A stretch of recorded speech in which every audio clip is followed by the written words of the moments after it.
For this episode of Watchlist Wednesday, I will be covering 4 films that feature David Strathairn. Now, while you may not know his name, you probably know his face. He's been in quite a few films. So, for a subcategory of sorts, I decided to choose 4 that also have stacked casts: Sneakers, LA Confidential, Lincoln, and A Midsummer Night's Dream.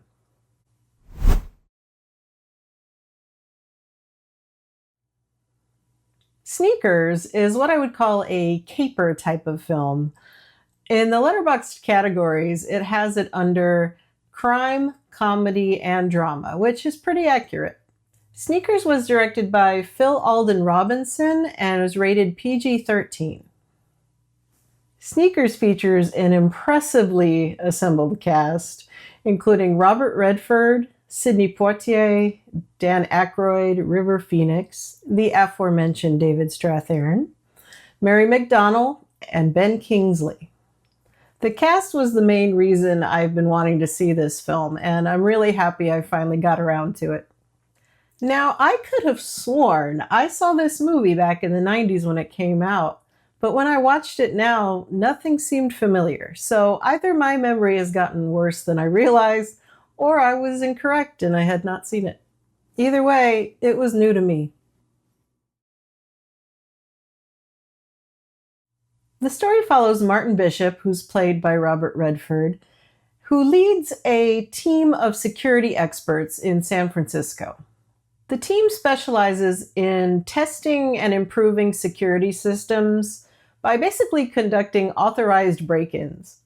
For instance, if a bank wants to make sure that their computer system can't be hacked. Each member of Martin Bishop's team brings something different to the table. They all have their own special skill sets. Kreese, played by Sidney Poitier, is a former CIA agent. The one they call Mother, who's played by Dan Aykroyd, is a conspiracy theorist who's also an electronics wizard. Whistler, who's played by David Strathairn, is blind, and that helps him be really good at sound detection. And Carl, played by River Phoenix, is a young computer whiz. The plot really kicks into gear when Martin is approached by 2 men from the NSA who blackmail him into stealing a mysterious black box. Once the team has the black box in their possession, they discover exactly what it's capable of, and they soon find out that there are some people willing to go to great lengths to get it from them. In fact, it's at this point where Martin discovers the NSA men he's been talking to do not work for the NSA and were actually hired by his former college friend and rival, Cosmo, who's played by Ben Kingsley. Basically, Cosmo's holding a very long grudge because he was arrested and Martin wasn't back in their college hacking days.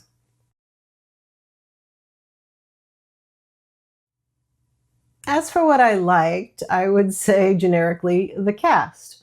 Everyone did a great job here. There is one slight exception. We'll get to that in a moment. The entire Sneakers team, I'm including Mary McDonnell in this, have such a great chemistry, both one-on-one and when they're in a larger grouping. The nicest surprise for me was the chemistry between Sidney Poitier and Dan Aykroyd. That's not really a pairing one would put together in their brain, but it really works. As for what I didn't like, I hate to pick on one specific actor in a big ensemble like this, but Ben Kingsley's accent is kind of a mess. His character is supposed to be from San Francisco, so he would have an accent quite similar to mine. I would say the director's probably partly to blame for that because, he decides which takes to use. At first it seemed he was attempting a generic American accent, but it kind of just faded. They could have easily written that in, like it was part of his, post-incarceration identity or something like that, but no. To be fair, I thought Ben Kingsley's performance in general was quite good. He had a strong presence, and you kind of really believed that he was a credible threat. As for my favorite scene, it's probably the whole sequence where Martin is coaching Whistler through driving a truck. And Whistler is blind, if you remember, so it's quite interesting. It's also during that same section of the film where Poitier and Aykroyd have the best interaction. It's really a lot of fun. In every PG-13 movie, they can technically drop one of the big curse words. And so Sidney Poitier's character does so during that same sequence, and it's perfect. Sneakers is a great blend of technology and espionage and a little bit of romance even, and drama and comedy. And it's just really well done. The performances are all wonderful. And I think it stands out in the heist subgenre as something very unique. My Letterboxd score is 3.5 out of 5 stars.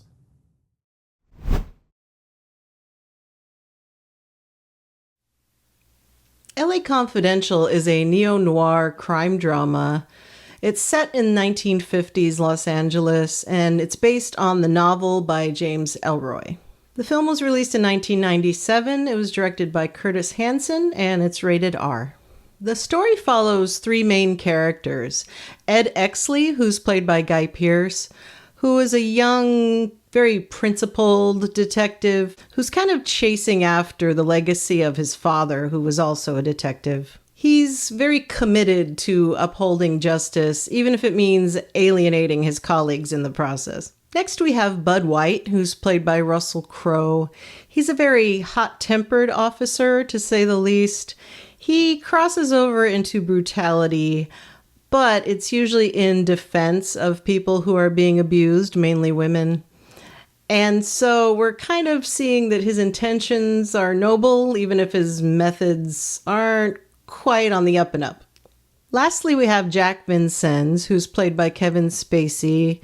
He is kind of a smooth and cynical narcotics officer who also serves as an advisor on a popular television show.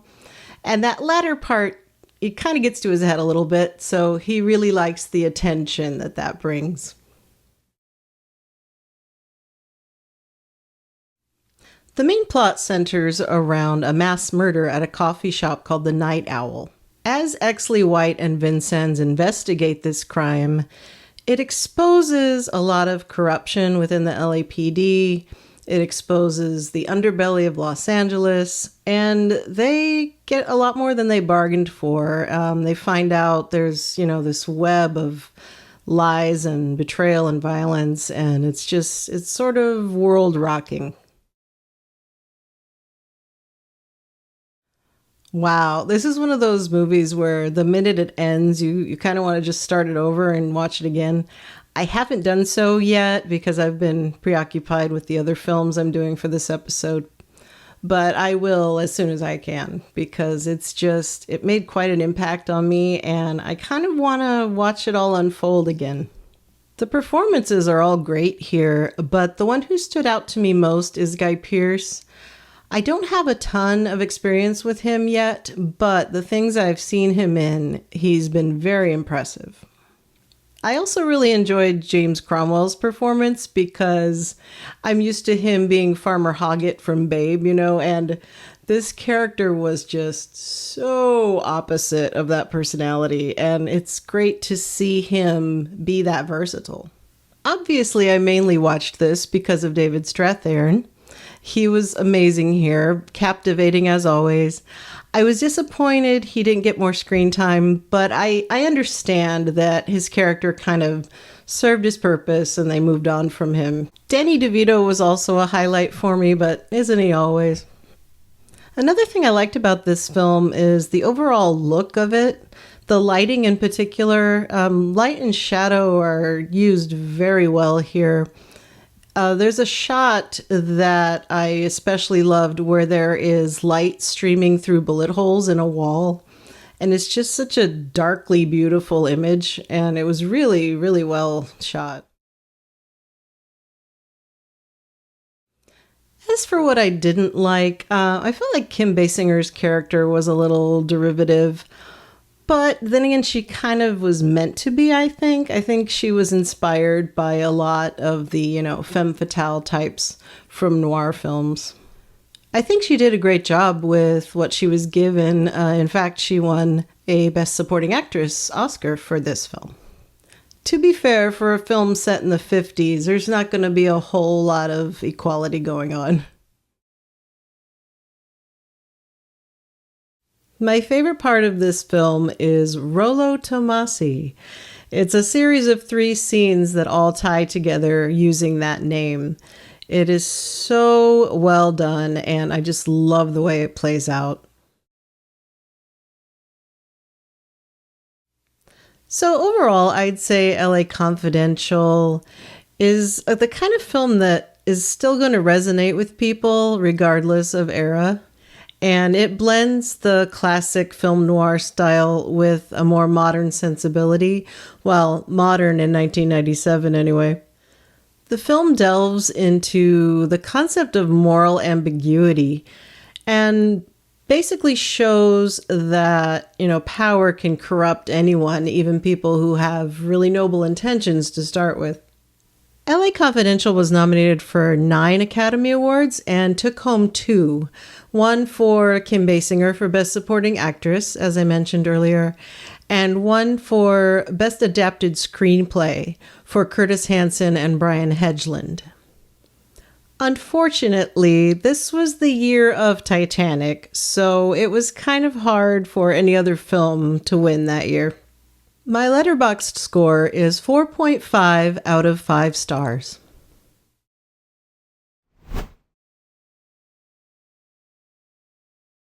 Lincoln is a historical drama released in 2012. It was directed by Steven Spielberg and is rated PG-13. It stars Daniel Day-Lewis as the somewhat mythical 16th President of the United States of America, Abraham Lincoln.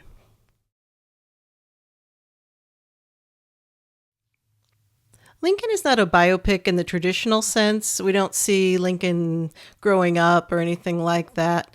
It takes place during a very specific time period in early 1865 when he's trying to pass the 13th Amendment to ban slavery and involuntary servitude. The American Civil War is explored a little bit, but it serves as more of a backdrop to the events that are happening. It's not really the focus. So Lincoln and his circle are shown kind of navigating the tumultuous political landscape of the time to secure enough votes to pass the amendment in the House of Representatives.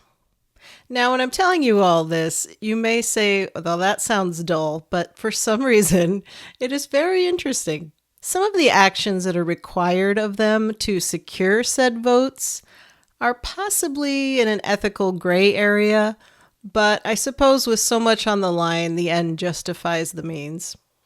We see a little bit of Lincoln's marriage to Mary Todd Lincoln, a little bit of him interacting with his children, Tad and Robert.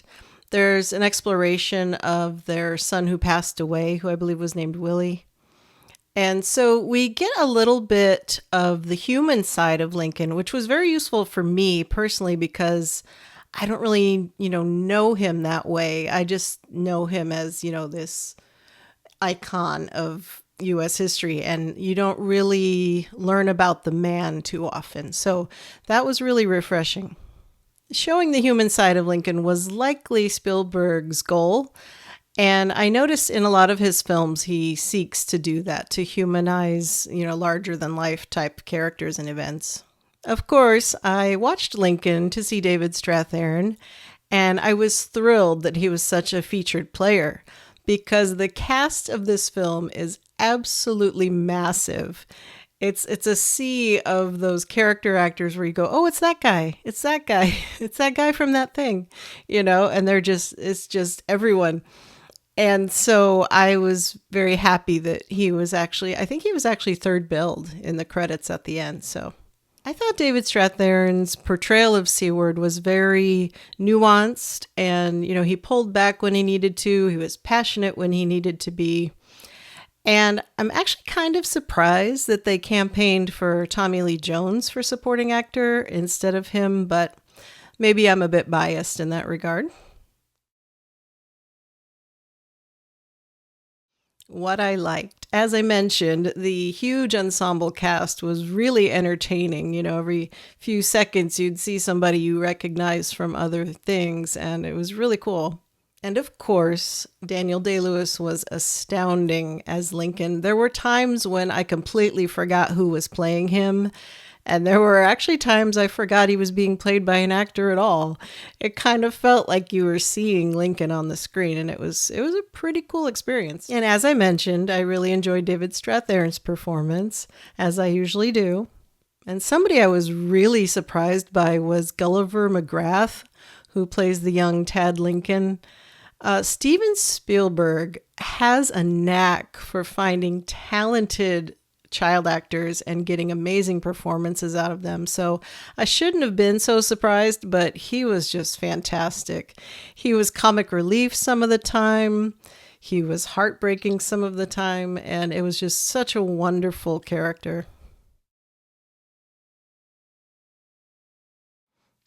As for what I didn't like, there were some moments that were perhaps played a little more dramatically than they needed to be for what they were. So that was interesting. And I think, honestly, I kind of think that's about it. There is not much fault to be found here. I've seen some people complain about the pacing, but it is a long film, but it doesn't feel overly long to me. My favorite scene, this won't surprise anyone who's seen it. There's a scene that's just Seward and Lincoln together having a conversation, and it's just, you can just see the friendship in them. And you see how they interact differently when other people are there versus when they are alone. And it's much more of a friendship type of conversation versus a political one. I especially love the line where Lincoln says, "Time is a great thickener of things, Willem." And he says, "Yes, I suppose you're right." And then he goes, "Actually, I have no idea what you mean by that." And Lincoln just kind of smiles. And I just love that. It's just so funny. There actually were quite a few moments of levity in the movie that I wasn't expecting it to have. So that was nice. My second favorite scene is probably Mary Todd Lincoln reading Thaddeus Stevens to filth about how much people adore her husband and how no one will love him that way. Just the look on her face, the look on his face is just so perfect.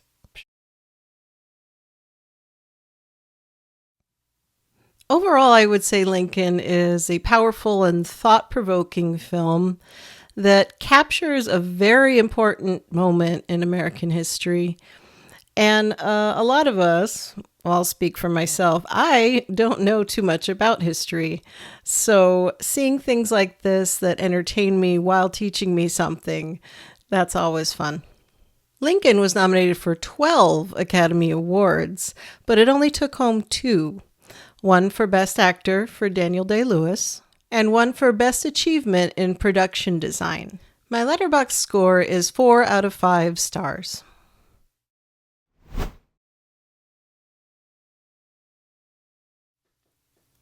A Midsummer Night's Dream is a 1999 film set in the 1890s, based on a 1595 William Shakespeare play of the same name.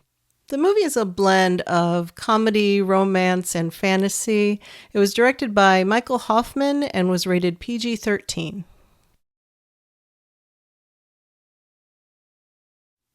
To give you a bit of a synopsis, Duke Theseus, who's played by David Strathairn, and Hippolyta, who's played by Sophie Marceau, are preparing for their wedding banquet. Aegeus, played by the late great Bernard Hill, interrupts these festivities to try to get Theseus to basically help him force his daughter to marry a man of his choosing. So the daughter in question, Hermia, who's played by Anna Friel, is in love with a man named Lysander, who's played by Dominic West. Her father, on the other hand, wants her to marry Demetrius, who's played by Christian Bale. Ultimately, Theseus tells Hermia that she has 4 days to decide whether to join a convent, marry Demetrius, or die. So when given all of these options, she decides her best course of action is to run away with Lysander to avoid any of those fates.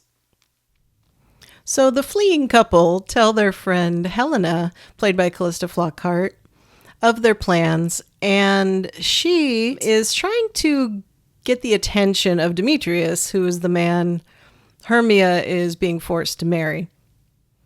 So she kind of sees the opportunity to kind of send Demetrius out in the woods to chase after this couple, and then she can chase after him. Meanwhile, we are introduced to a group of misfit actors who are led by their theater director, Peter Quince, who's played by Roger Rees. The actors are rehearsing a play, which is about the tragedy of Pyramus and Thisbe, and their goal is to perform this play at the aforementioned wedding reception. After the townspeople make a mockery of the main actor, Nick Bottom, who's played by a fantastic Kevin Kline, they decide to take their rehearsals into the forest. It is at that time we are introduced to Fairy World. Fairy World is the dominion of Titania, who's played by Michelle Pfeiffer, and Oberon, who's played by Rupert Everett. It is also the home of the sprite Puck, who's played by Stanley Tucci. Puck is essentially mischief incarnate, and he does whatever Oberon asks of him if it sounds like it's going to be fun. So from there, the plot kind of devolves into chaos, and there's a lot of love potions and misunderstandings and various magic spells, and it's just so funny. And it's kind of surprisingly heartwarming at the same time. I think what I enjoyed most about A Midsummer Night's Dream is the overall look of the film and the feeling of it. Everything is so beautiful and dreamlike, and it just draws you in. And the cast, my goodness, all those names I listed in the synopsis, that's just the tip of the iceberg. There are just so many wonderful performers here, and it's really a lot of fun. Kevin Kline is definitely the star here. I am not sure if he was meant to be, but he is. He holds your attention above everyone else whenever he appears on screen. Sam Rockwell was also a nice surprise here. He played an actor in the troupe named Francis Flute, who actually kind of ends up stealing the show toward the end. And everyone is just amazed by how talented he is because no one had any idea. Another thing I really enjoyed was the fact that David Strathairn and Bernard Hill were both featured in the film right away. When you get a cast this large, you don't really know how long it's going to take to see the person you came in to see.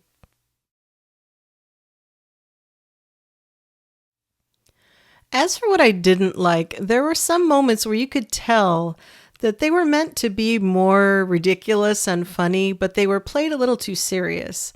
I'd like to see a production of the play to see if I'm right about that. And also, from what I understand, this script is somewhat abridged from the original play, so I'd like to see what was removed as well.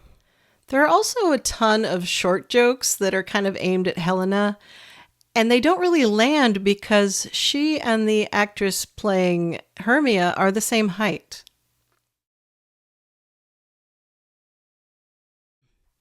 My favorite scene is absolutely the wedding banquet toward the end of the film, especially the play.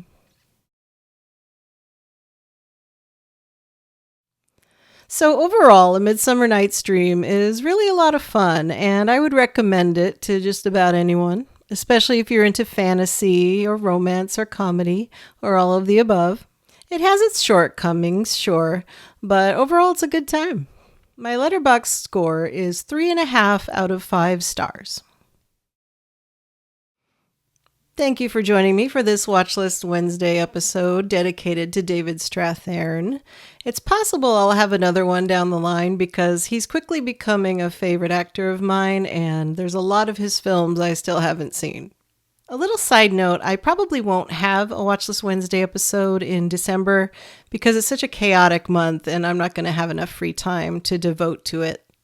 However, there will be a special episode on December 11th, which is my birthday, where I list my favorite film from each year that I've been alive. I've seen some other movie channels doing that, and it looked like a lot of fun. So thank you so much for being here. Please like, share, comment, and subscribe.